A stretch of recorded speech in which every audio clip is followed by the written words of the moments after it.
Okay, everybody, thanks for joining us. Please use the raised hand feature in the participants panel to indicate that you would like to ask a question. We'll welcome linebacker Devin Lloyd, and we'll start off with questions from Trevor Allen of KSLSports.com, followed by Josh Furlong of KSL and Josh Newman of the Salt Lake Tribune. Go ahead, Trevor. Devin, what was it like? I mean, seeing that lead dwindle away and, you guys were doing everything you could, just couldn't get that last stop. I mean, were you guys gassed on that last drive? Nobody was tired. It was just more assignment sound football. More than anything, we just got to find a way to get off the field, make a play, and get our offense the ball back. Josh Furlong. Devin, you guys have obviously made progress moving in from last week. Coming in, everybody thought this defense was going to be inexperienced and have some problems. What are you seeing from them now 2 games in? Resilience. We got a lot of young guys that are playing their asses off. We got to just find a way to make big-time plays when they matter the most. That's the biggest thing. And that's on everybody. Josh Newman. Hey, Devin, was there kind of a key play on that last drive? They converted twice on 3rd down. Just what were you seeing out there on some of those plays? Just weren't getting off the field. We got them to 3rd down. We did a good job. Control downs. Like I said, we got to just get off the field. There's no other, there's no other way around it. We just got to get off the field as a defense. Next question, Trevor Allen. Devin, you guys have now gone 2 games with this really young secondary. How have they looked throughout those 2 games? I mean, they've had some solid plays, especially getting takeaways. We'll watch the film on this game. I thought they did pretty good for the first game, considering we were facing one of the best receiving corps in the Pac-12. We'll watch the film from this game, but I thought last week they did pretty good. Our final question for Devin will come from Josh Furlong. Devin, obviously there's no moral victories or anything like that, but are you seeing any progress in how you guys are able to do things and kind of what stood out to you in this game? There's definitely progress. Every day we get better. And I think the first half was indicative of what we can be as a team, defensively, offensively, special teams. But like I said, we have to finish. We have to find a way to finish when it matters the most. Thank you very much, Devin.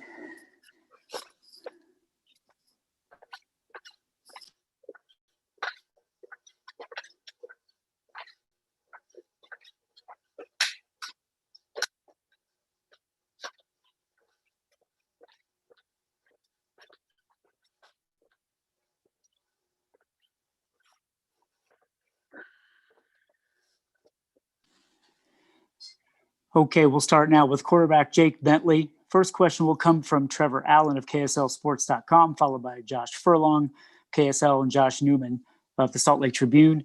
Thank you, Jake. Go ahead, Trevor. Jake, I mean, now that you're the starting quarterback, you guys were really productive on offense in that first half. But what happened in that second half where you guys weren't able to really get any points up on the board? Just not executing the way we can. I don't think anyone had a change of mindset or anything like that. It's just lack of execution. Something we just got to go back to practice and get it right. Next, we'll go to Josh Furlong. Jake, you've obviously played football in 2 different conferences, and you've probably been a part of games where there's multiple turnovers. But now you've had, 2 games where there's been a lot of turnovers on the offensive side of the ball, and even on the defensive side with Washington. But what kind of goes into that? What happens where it kind of just builds on each other? Or is there anything you guys can gain from that, or what can you do to kind of help stop turning over the ball?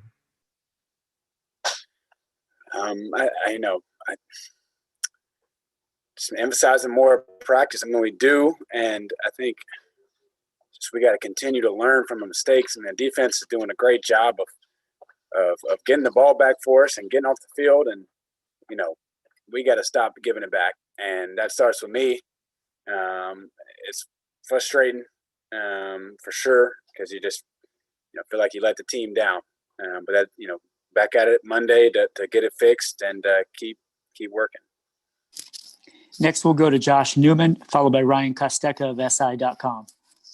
Jake, how important is it moving forward that you guys try to get Britton Covey a little more involved here? Yeah, I think it's extremely important.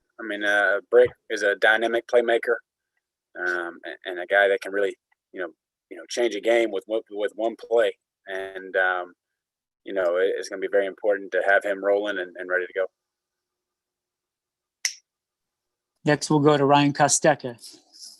Jake, first 2 games of the year, obviously shutout in both times in the second half. What has to change for you guys, maybe in practice or in the game, to make sure that doesn't keep happening? And like I said earlier, we just got to come out and execute and just continue to be at our best for 60 minutes and not 30 and the full 60. And, I think that's what at the end of the day it boils down to, is having a 60-minute mindset to execute the whole game. Our final question for Jake will come from Josh Furlong. Jake, you guys, or Kyle last week said that the O-line wasn't getting a lot of push. Today in that first half, it seems like that offensive line settled in really well. You guys were running, throwing well. Everything was seeming to jive. What happened in that second half? Or was it the O-line? Was it something else? What was going on there? Well, I think it starts with me. The decision I made to try to get it to Britt wasn't very smart. And then it just kind of had a snowball effect on us. And I got to play better. We have to play better as a team. And we will. We'll get it fixed and continue to build on the good things of this game, because there's a lot of good things that happen. And just continue to build on those and be ready to go next week. All right. Thank you, Jake. We appreciate it.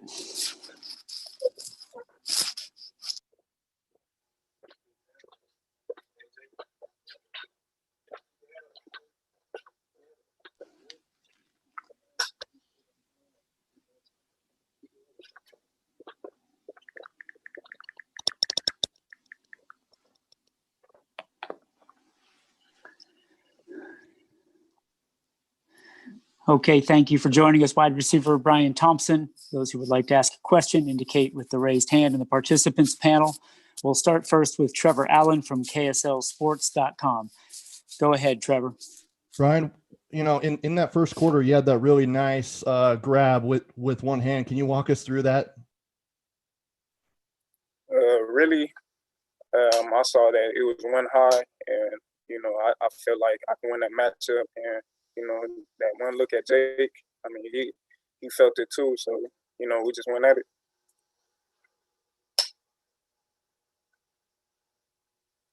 Next question from Josh Furlong. Ryan, you guys obviously did really well that first half and then kind of stalled the second. What was Coach Whittingham's message to you guys in there? You able to hear me? Brian, you able to hear me now? Yeah, I can hear you. Okay, sorry. So in the first half, you guys were doing really well. Second half, you guys obviously stalled. What was the message from Coach Whittingham and at the end of the game, and kind of where do you feel like things went wrong? Really, we just need to watch film and take a look at the film. Just take a closer look at really what went wrong specifically. But Coach Witt, he was just preaching we need to play the whole 60, not just 30. Our next question will come from Ryan Kostecka of SI.com. Hey, Brian. Back-to-back games, you guys have been shut out in the second half now. Really, what do you guys have to do moving forward here, whether it's adjustment in practice, adjustment in game, to make sure that doesn't happen? Like I say, I can't really answer that question right now. We gotta look at film, take a closer look. But I guarantee you, we'll get those mistakes fixed, and do whatever we need to do to win the game and play a whole 60. Next, we'll go to Trevor Allen, KSLSports.com. Brian, are there any strong points you guys are able to take away from this game just without having watched the film, just, seeing it from your eyes up close? It's hard to say. We play like we know we could play in the first half. So, it's not that we, finding out strengths. It's, we playing like we know we can play. So, I wouldn't. I don't think we're just a one-way team. We can do both, and as we showed today. But we just got to put together a whole 60. All right. Thank you, Brian, for joining us. We appreciate it.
Here we go. Okay, we're now joined by head coach Kyle Whittingham. We will have Coach Whittingham start off with an opening statement, and then we'll go to questions. Thank you, Coach. Please go ahead. Okay, tough loss, obviously. A lot of positive things in that game. The way we played in the first half was indicative of who we can be, but we didn't finish. There's 60 minutes of football. We played 30 of them, and came out in the second half and didn't get much done. That was the entire talk at halftime was finishing the game and taking a 0-0 mentality into that second half, and just weren't able to do it, and weren't able to make any plays in the second half like we were making in the first half. The encouraging thing is that's who we can be in the first half. I mean, that's the football team that we're capable of being. But like I said, you got to put two halves together to finish the deal. A lot of positives, like I said. We got 3 takeaways on defense, but the same problem we had last week.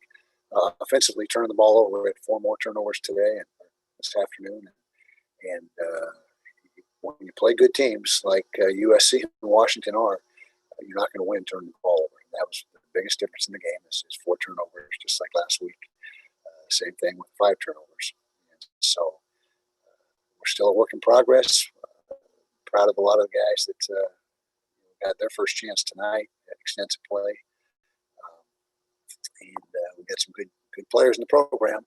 We just got to put it all together. We got to come back to work on Monday and be ready to show resolve and be able to bounce back, not feel sorry for ourselves, not hang our heads, but just continue to move forward. I really believe this can be a good football team at some point, and we just got to keep coaching them as best we can. We got to coach better, obviously, and it was a team loss. There's no one position unit or one player or anything like that was the reason for the loss. It starts with the coaching staff and goes down from there, and we got to coach them better and be have a better approach to that second half than we had tonight. We got to have a better answer and a better way to motivate our guys and get them the mindset that you have to finish the game. So, questions? First, we'll go to Trevor Allen of KSLSports.com, followed by Josh Newman, Salt Lake Chronicle, Cole Bagley, Daily Utah Chronicle. Go ahead, Trevor. Kyle, I know you want to check out the film first, but just having watched that game, you were really critical about the O-line last week. How did they do this week? Well, certainly in the first half we did better. Not as good in the second half as the first half, but I think you could probably say that about everyone in the program, coaches included. But in that first half, we did some really good things, scored 21 points, and things were pretty clean. Second half, not so much. And again, we had, just like you said, we got to look at the tape and figure out why. But a really good half of football, and like I said, the whole team really good really good first half, and then very few good things in the second half, and I think we can say that about every facet, and every phase. Josh Newman, followed by Cole Bagley. Kyle, how frustrating were the turnovers tonight, specifically the Ty Jordan fumble and the Bentley pick where he was looking for Covey? Yeah, those were backbreakers. Those two certainly didn't help our cause, and I firmly believe that we would have probably gone and scored on the, when Ty fumbled there in the red zone. But he did some really good things for us tonight. He's an electrifying player. He's got a lot of skill, and he's going to do a lot of good things for this program while he's here. And Jake, I'm sure he wishes he had that throwback that he was trying to hit Covey on, and then our defense, allowing the Huskies to go right down the field on the first drive of the second half. That's always critical in the in the first drive of the second half, whether you're on O or on D, to have play good football. And we didn't play good football at all on that first drive. They went right through us and got that first touchdown. In fact, the whole third quarter we didn't play very well on defense. I think we gave up 17 points in the third quarter, and then of course the final touchdown at the end. Cole Bagley, followed by Steve Bartle. Defensively, it seemed like you were giving up the slot quite a bit, especially to their tight end, Cade Oten. Is there any particular reason you think that kept happening? Well, we just kept not matching up properly. We played primarily zone again tonight, and that tight end's a good player. He's a really good player. He's the leading receiver coming into the game, and we knew that, and he was their favorite target. And they got him loose. I don't know how many catches he had on these stats again in front of me. It's hard to get stats this year, I guess. But he must have had, seven? Do you have stats? Do you have 7 or 8 catches? I don't know. But timely catches and things, catches that move the chains in critical situations. And we just got to do a better job of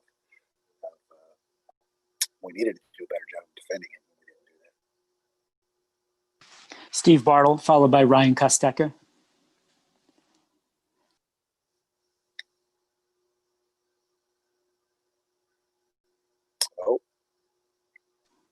Go ahead, Steve. Let's go to Ryan Kostecka. Hey, Coach, it seemed early on you really tried to get, Keithy and Thompson involved. What changed in the second half because they weren't nearly as involved in that kind of a game plan? Yeah, we got to take a look at what we did from a offensive standpoint and figure out why we stopped getting the ball to the playmakers. And that's always job one on offense. It's not about the plays. The plays are almost irrelevant. It's about getting the ball in the hands of your weapons, and that's something that we got to make. We were better this week than last week, but still not good enough, particularly in the second half. And you got to know who your playmakers are and do what you need to do to get the ball in their hands. And didn't do a good enough job of that in the second half. Go to Patrick Kinahan to be followed by Josh Furlong. Go ahead, PK. Looked like for the second game in a row, you held the opposing team very well on the rushing. But in this particular game, it seemed like they burned you a lot on third down and 8, that type of situation. What do you need to do to clean that up? Well, the main culprit, just to, watching the game as it was unfolding, is our zone drops weren't matching up. And zone coverage is kind of a misnomer. It's zone coverage, but you match up man-to-man with the guy in your zone. And we didn't do a good enough job of defending guys within our zone, and that's why our third down production was, again, I don't have statistics, but we're going to guess that we weren't very good on third down defensively. They seemed to move the chains on third down time after time, and really the problem was zone coverage not matched up, and also our pass rush wasn't as big as it was last week. Pass rush was not as impactful as it was last week. I don't even know if we had a sack tonight. But that was another problem is they did a good job in the pass pro, and we didn't do a good job of getting to the quarterback. Probably could have dialed up a little more pressure on defense and try to speed things up for the quarterback. But that's hindsight's 20/20. But in hindsight, that's probably what we should have done. Our final 2 questions will come from Josh Furlong and Josh Newman. Last week you talked about feeding Ty Jordan the ball a little bit more. This week he obviously got the ball more and had a couple of deep runs. What is he starting to separate himself as maybe the lead back, and what makes him so effective as that guy as a freshman? Yeah, it sure looks like he's starting to separate himself. Now, the other backs do bring things to the table, pass protection wise, receiving wise. Ty's an outstanding receiver as well, and you did see us get him the ball a lot more often tonight than we did last week. What makes him so effective? First of all, he's got great speed. He's a 10,500-meter guy in high school on his track team. He's got great balance. He's tough. He's built really well for running back. He's not the tallest kid, 5'8", 5'9", but he's close to 200 pounds, and he's really just a tough guy to tackle. He's got that low center of gravity. He's got good vision, and so he's going to do a lot of good things for us during his career. I'm telling you, he's just getting started. And we did see a lot more production out of him tonight as opposed to last week. And that's because we got him the ball more. Did we get him in the ball enough? I don't know. I'll have to look at the film and the statistics and see what he ended up with. But I know he's one of our playmakers. We talked about, when we talked earlier about getting the ball in the playmaker's hands, he's certainly one of them. Final question will come from Josh Newman, Salt Lake Tribune. Kyle, this has been a weird week. You guys were supposed to play Arizona State. The opponent gets changed. The game time tonight gets changed. Can you kind of reflect on what this week was and just kind of how weird this short season has been so far? It's been a weird year, that's for sure. And it really, it's a mental challenge, especially for coaches when you're so regimented and you have things, your routine and your process and the way your schedules and to be in flux almost all the time. It's challenging, but the whole country's going through it, so it's not unique to us, obviously. But it was a fairly turbulent week when we found out Tuesday night that we had changed opponents, and then we had fortunately Wednesday and Thursday to practice for the new opponent, just like they had for us, equal footing. And but as coaches are built a certain way, and that way is not to just continually change, day to day or even hour to hour, but you have to. You have no choice because it's a situation we're in, and so you got to figure it out and figure out the best way to make the best of a bad situation. Thanks, Kyle. Okay, thank you, Kyle. All right, guys, thank you. Done. Oh, okay, now.